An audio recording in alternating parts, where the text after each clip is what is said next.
My name is Racquel Collins, and I'm running for the Shelby County Commission in District 1.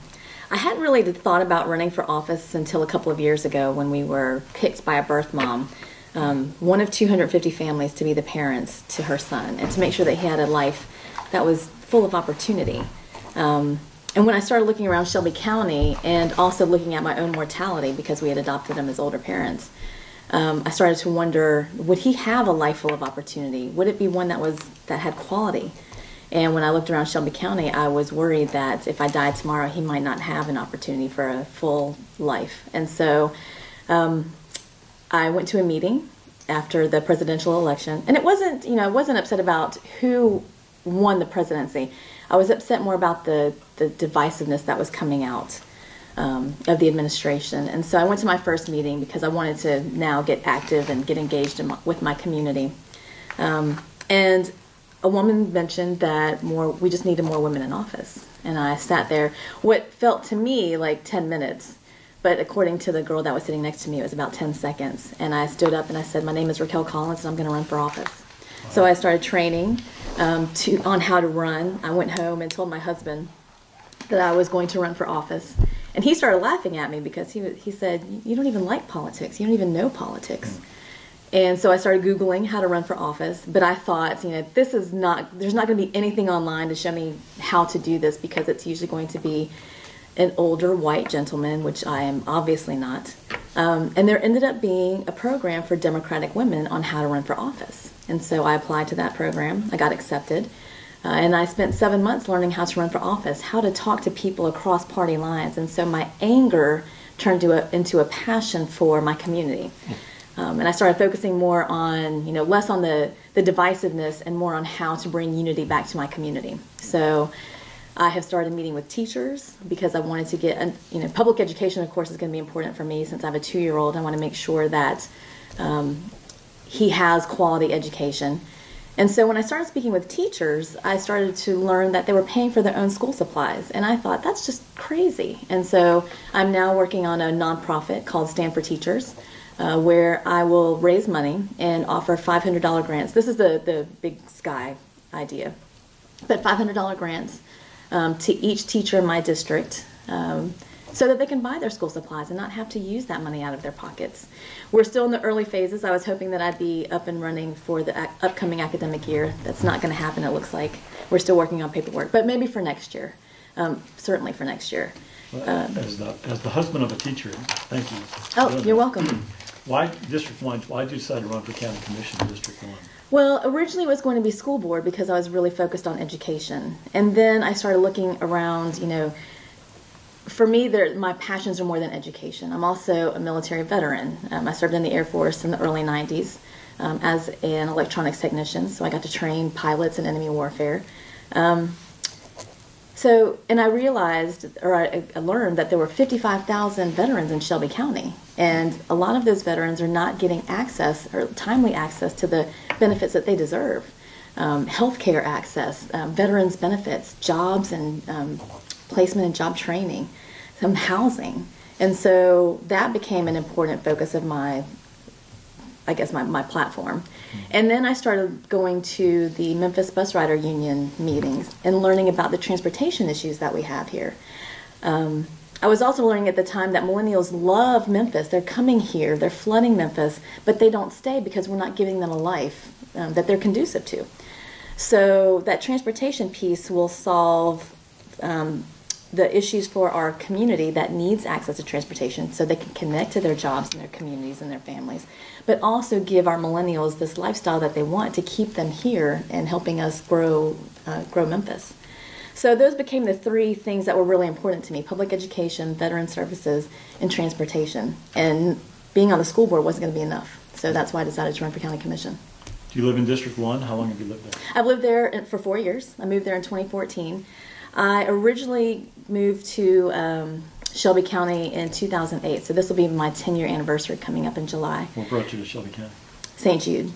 So I was 12 when I knew I'd be a researcher at St. Jude, and it just took me a long time to finally get... Why did you decide you wanted to be a researcher at St. Jude? So Danny Thomas used to have these annual telethons every year, and every year I would set up a picnic basket that had my books and my notebooks and my sharpened pencils, and Vicks Vapor Rub for some reason because I thought I would get sick. And I was glued to the TV, and I was so moved by, parents and their stories about why they couldn't save their children. And for me as a child, and having adults not understand how to fix a problem, it stuck with me. And so shortly after my first St. Jude telethon, we got assigned an assignment in 6th grade about what we wanted to be when we grew up. And so my assignment was my goal was to be a cancer researcher at St. Jude Children's Research Hospital. So that's when I was 12. So even though I'm not from here, I always knew that Memphis would be my home.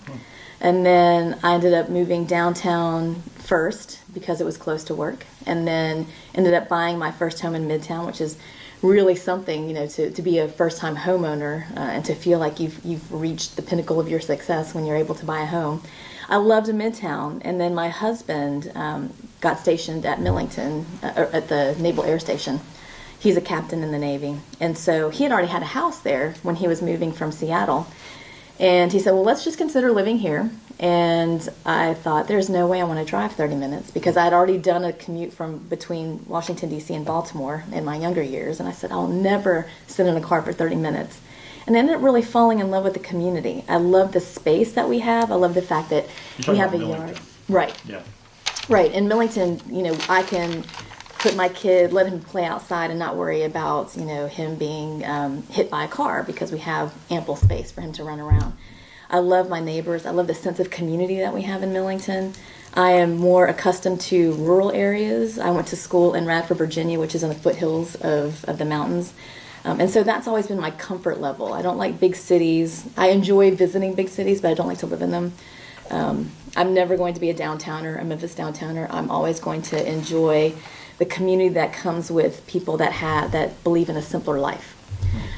That being said, Millington, there's a lot of room for growth, but I think that it's a diamond in the rough. It is a true gem. The people are amazing, and we're working on our 20-year plan for growth. And so part of those ideas are to cater to younger families, get them interested in living in Millington, building these walkable neighborhoods so that we can recruit these young families and keep them in Millington. Millington is I feel like it's the last frontier of Shelby County.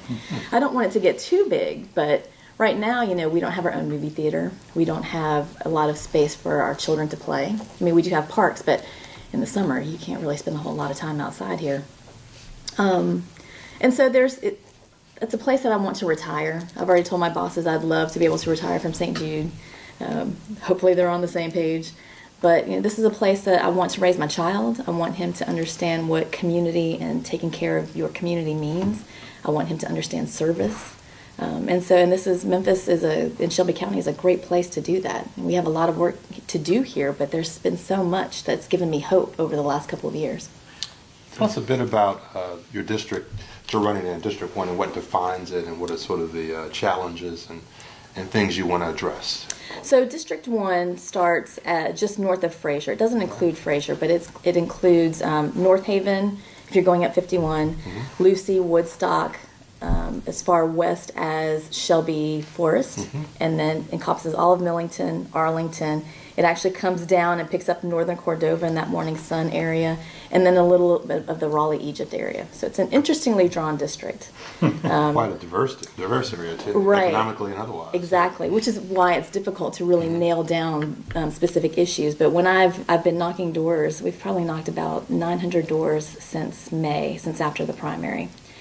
Me and my team, and the needs are so different. North Haven needs a community center. They have no place for their kids to go.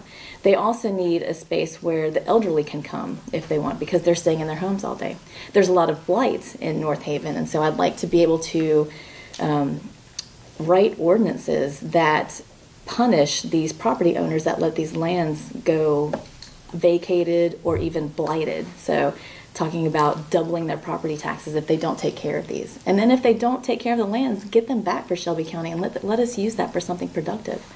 Fraser has a great program called the Community Development Project, where they buy old homes and then they'll sell them or rent them out to deserving families. And so that's what I'd like to be able to do in the North Haven area. I want to see more home ownership, more financial literacy in North Haven. I want to see businesses come to North Haven, because a lot of the people in those communities are having to leave North Haven to go to their jobs or see their families, and they don't have transportation. So that transportation piece is going to be important there too. Raleigh, Egypt, and Cordova, they want to see crime stay out of their neighborhoods, because now that crime is starting to get out in those neighborhoods. They want to see better maintenance of their roads. I've gone through, and there's lots of cracks, and those cracks have been there forever. And they're like, and the potholes are taking way too long to be fixed. And so they just want safer, cleaner neighborhoods. Millington is it's where a lot of our veterans live, and the veterans are a special group because they don't ask for help even though they need it. And so what I'd like to do for our veterans in the Millington and Arlington area is form a Veterans Affairs Council or a Military Affairs Council that kind of links all 23 of the different military associated groups that we have in Shelby County, so that we have at least one representative from each of those groups that can meet with us monthly or quarterly, depending on scheduling, but so that we can disseminate information about job training, veterans benefits. A lot of our veterans that need access to benefits can't get through the arduous process of the application because it's very technologically based, right? And so we need young veterans, young volunteers to help our older veterans get through that process. So the needs are different, but I think that as a county commissioner, I can address all of those. Are parts of the district in the city of Memphis? Yes. So yes, technically. So the Raleigh, Egypt area. Sure. Cordova. So you'll be representing municipal Millington, little parts of Memphis, the city, and then unincorporated parts of Shelby County. Right. Which you're talking about 3 different school districts to begin with. Right. So what kind of challenge do you see that? Is that something that you want to address, this sort of diffusion of governments that we have in Shelby County? Yes, and it's very important that the county commission doesn't come across as a bully. And so my conversations have always been about partnerships. How can we partner with the Millington school system? How can we partner with the school board so that we can address all these education issues without beating each other up? And so I have a good relationship with my school board district representative, Stephanie Love. We just got a new superintendent last night for the Millington school system, Bo Griffin, so I'm going to reach out to him.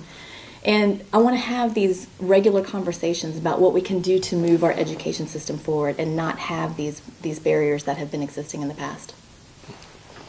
Your district is now represented and has been for a while by Terry Rowland, who's one of the more conservative Republicans in the community. You're not conservative or Republican, so do you feel like you're going to have some difficulties sort of meshing with the folks of that district? Not necessarily, not as much as I thought I would. I went into this election knowing that, and let me back up, when I served in the military, it didn't matter to me who was president, so I never voted. And I didn't realize how important that power of the vote was until that presidential election. And so for me, I had to physically print out the difference between a Democrat and a Republican, and then I had to circle which ones that which ones I agreed with. So I'm really moderate. I'm in the middle. There are things that I like about the Republican platform, like big military, but if you look at my list, it's more Democrat than Republican. I come from a heavy Republican family, and we all still speak and get along. I have a good relationship with Terry Rowland, actually. I have a good relationship with some of the aldermen who are Republicans. And I've had people who are Republicans who have told me that they have never voted Republican before, but they may cross over because they don't really feel that the other candidate is a good candidate. And I'm all about, I want the right person to win. And that right person has to have passion for this district and the needs in this district. So if the other candidate is great, that's fine. I'm going to fully support her. But if she's not, then this body, this district really has to support the person that's going to take care of this community regardless of party line.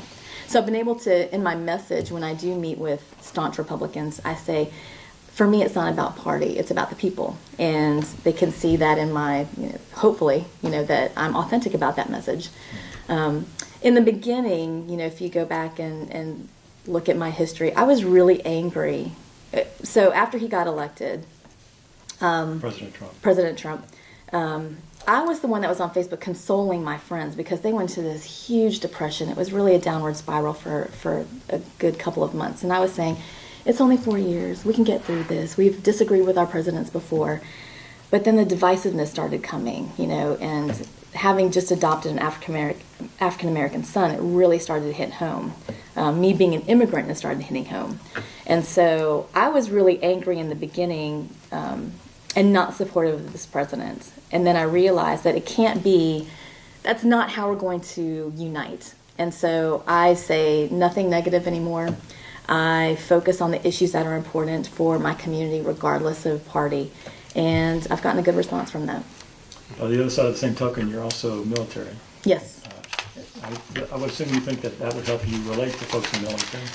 Yes, but I try to not use that as my crutch. I want them, some people could say that, that's why I'm trying to use my veteran status to get the votes. But it is important that they know that for veterans, we have always, for decades, for centuries, worked across party lines because we're trying to protect our own people. So if anything, I'm glad that I get the support because I'm a veteran, but those are the ideals that we've always lived. It was regardless of party lines. You mentioned earlier the economic development you want to see happen in North Haven and other areas of your district that have had some challenges. How do you see the Edge Board working, and do you see the use of TIFs as a potential way to bring development into those areas? TIFs are certainly important. I think we have to be careful about not giving these tax abatements for too long. 15 years is a long time. Could it go down to a 5-year tax abatement? Because these companies are making profits off of the backs of our people. And so I would love to be able to recruit these companies, but with the understanding that these companies have to also invest in our community if they're going to get the workforce development that they want to fill their jobs. One of my ideas was to form a Memphis Shelby County Business Education Council that brings business leaders together with education leaders. And how do we create programs that foster incoming jobs, but also train our workforce so that they have bodies to fill these jobs when they're ready?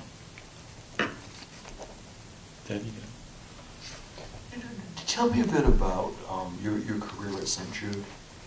So I got there as a postdoctoral fellow in 2008. I knew that I was going to be a cancer researcher, and I spent 3 years working on relapse leukemias and got to be part of a study that showed that 10% of our leukemia population had this novel mutation that we'd never seen before. And there was a drug that was already on the market for another disease that we were able to use for these patients. So that ended up going into clinical trials. I left the research lab in 2011, and I got hired, still at St. Jude, in the molecular pathology laboratory. And in that laboratory, I was able to serve as the research and development person because I had a PhD. My PhD is in cancer and radiation biology. And so, but I'm also a board certified medical technologist. So I could do the genetic testing on our patients. So I get their samples at diagnosis, at remission, again, and then again at relapse. And then we test those for leukemia markers, any kind of cancer markers really, and minimal residual disease. So the idea that this disease could possibly come back. But also serving as the research and development person because it takes a PhD to be able to design these genetic assays, to think critically outside of the box about how we can diagnose new diseases. And that was really fulfilling. I actually got to build, one of the clinicians came down once and said, we have this patient that I'm pretty sure has this fusion, this genetic mutation. There's a drug for this mutation on the market, but we need to prove it first, and we don't have the test. Can you build it? And I built it in about 2 weeks, and that patient was able to go on to that drug and still be alive today. Do you think if you were elected that you might have to transition into another position that was made less, you took less of your time, maybe a managerial position? So I've transitioned. So I moved out of that R&D position in 2014, and I became the director of research, director of scientific lab operations. Mm-hmm. So that was a management position. It was overseeing our core facilities, budgets, personnel, I did that, but part of that job was also building our new graduate school at St. Jude. We started building it in 2015, and I was on that team as the Director of Research Operations. Part of my job was to help build the graduate school. And then as each task was completed, I ended up getting an offer from the graduate school to serve in an administrative position. So I'm currently the assistant dean. Right. So I'm the assistant dean, where I'm in charge of marketing, mentoring, recruitment, admissions, student affairs. But this is a team job, and I have the full support of both of my bosses. My direct boss is my associate dean, who's also my campaign treasurer and a Republican. And my big boss, every time he calls me on the phone, he refers to me as Madam Commissioner. So I do have the support. It is not a job. So I do some travel, but I've already spoken with my superiors to let them know, these are the days that are commission days. Can we work around those? And I have their full support. So I do not have to change jobs. I have flexibility because I also have a 2-year-old son, and they are both family-oriented bosses, so they know the importance of the balance. And they know I have a good work ethic. I've been proving myself since 2008 at St. Jude, so they've still kept me for this long. But I have a good relationship, and I have a good work ethic, so there's no reason that I can't do my job and this county commission job too. Where's your PhD from? Wake Forest University, Winston-Salem, North Carolina. What's your, you look at Memphis, you come from Virginia, and you look from this growing economy, and you travel around the world, you move here, and you look at a city that, is obsessed with poverty, calls itself the poorest city in the country. Do you think that this city can overcome poverty, can turn itself around, or do you think that poverty is so enmeshed in the American society that this is how it is? That's a good question. And when I got here, I really thought the latter. And then I started meeting all these other candidates that are running for office who are putting poverty at the center of their platform. And I really have hope that we're going to be able to bring these families out of poverty. I think it's going to be a slow process, but I think that you have the right people to do this. And maybe in the next 10, 15 years, we actually might see a significant decrease in the amount of poverty. And what hit me in this election is, almost half of our kids are in poverty. And so when you have people that are running for office that also care about these kids. So now, I'm starting this nonprofit for teachers. I'm trying to figure out what I can do for these kids, with community centers. I've reached out to other groups who have summer programs to see, what can I do as a personal citizen, as a private citizen? What kind of money do you need to make sure that these kids are getting lunch every day? Are they getting dinner? So I think that this is a new crop of candidates that I'm not sure the city has ever seen before, that have passion not just for the politics, which is going to be important here, but also the people that we need to lift up as we rise. So I'm hopeful. And I think that if we are not hopeful, then we're not in the right position. Thank you. You're welcome. Anything that we didn't ask you about you wanted to make sure you said? No, I think I'm good. Great. Thanks for doing this. Thank you. Thank you.